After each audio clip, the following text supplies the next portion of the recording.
इस तरह से ये चैलेंजेस ऑफ नेशन बिल्डिंग बेटा पढ़ लिया ना तो कोई माइका लाल आपको फुल ऑन फुल देने से रुक नहीं सकता। जी हाँ, देखो बेटा बात ऐसी हुई कि 15 अगस्त 1947 को हमारा देश आज़ाद हुआ। लोग खुश थे, झंडे लहरा रहे थे, पर असली कहानी तो बेटा अब शुरू हुई थी। क्योंकि आज़ादी के बाद भारत के सामने 3 बड़ी चुनौतियां थी। जी हाँ, 3 मेजर चैलेंजेस, जो किसी फिल्म के 3 विलन से कम नहीं थे। तो चलिए आइए बात करते हैं चैलेंज नंबर 1 की। जी हाँ, the challenge of nation building. राष्ट्र का निर्माण कैसे करेंगे, ये सबसे बड़ी चुनौती थी उनके सामने। अब सोचो, देश आज़ाद तो हो गया है, पर देश कैसे एक बनेगा, ये सवाल सबके दिमाग में था।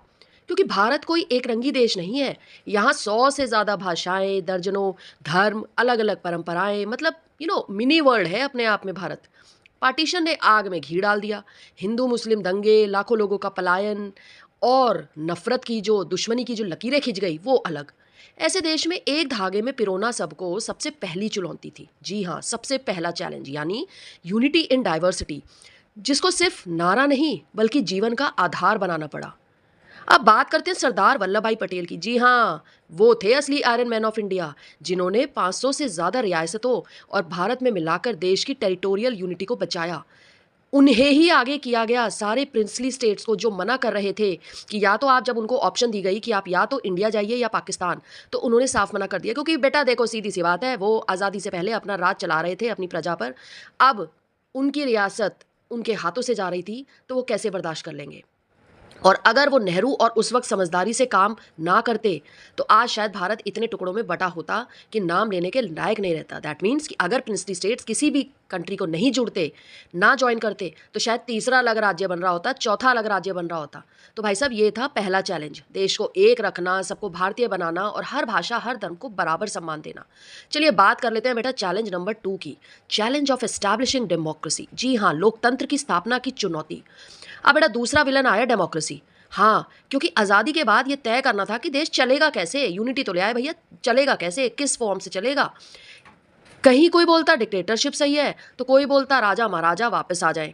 पर पंडित जवाहरलाल नेहरू जी और हमारे नेताओं ने बोला, नहीं भाई, हमारा देश चलेगा जनता की मर्जी से, लोकतंत्र से।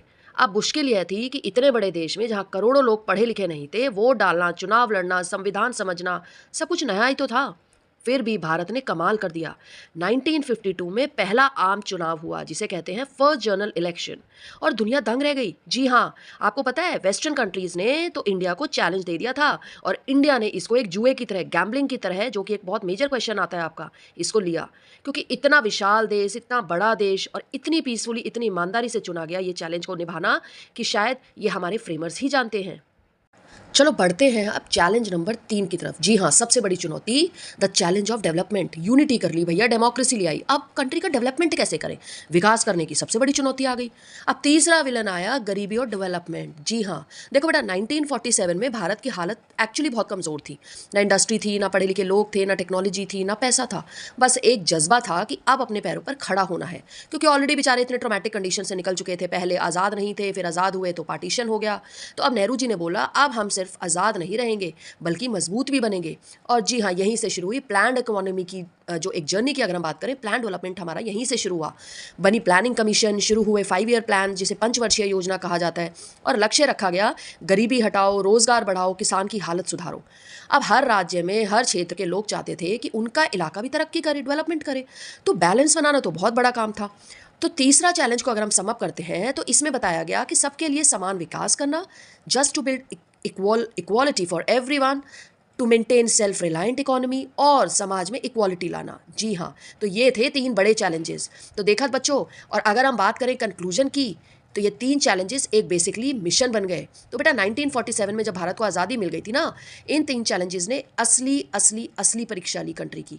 देश को एक रखना, दैट इज़ नेशनल इंटीग्रेशन, लोकतंत्र को मजबूत बनाना, दैट इज़ बिल्डिंग डेमोक्रेसी, और किस तरह मजबूत बनाना, विकास को कैसे आगे बढ़ाना, दैट इज़ डेवलपमेंट। और सबसे बड़ी बात, भारत ने ये तीनों चुनौतियां पार कर ली और दुनिया को दिखाया कि डाइवर्सिटी में ही डेमोक्रेसी खिल सकती है। तो बेटा ऐसे और समरीज अगर आपको चाहिए किसी भी चैप्टर की, मैं 1 बाय 1 सीरीज़ लेकर आ रही हूँ, और मेरी गारंटी है कि अगर आप इस लेक्चर को एक बार सुन लेंगे, तो आपको चैप्टर दोबारा पढ़ने की ज़रूरत नहीं पड़ेगी बेटा। तो प्लीज़ कमेंट में ज़रूर बताइएगा कि आपको क्या समझ आया और आपको प्रॉब्लम एरियाज़ कहाँ लगे, जो आप मुझसे कमेंट सेक्शन में डिस्कस कर सकते हैं। With this, like, comment and share my video. Thank you.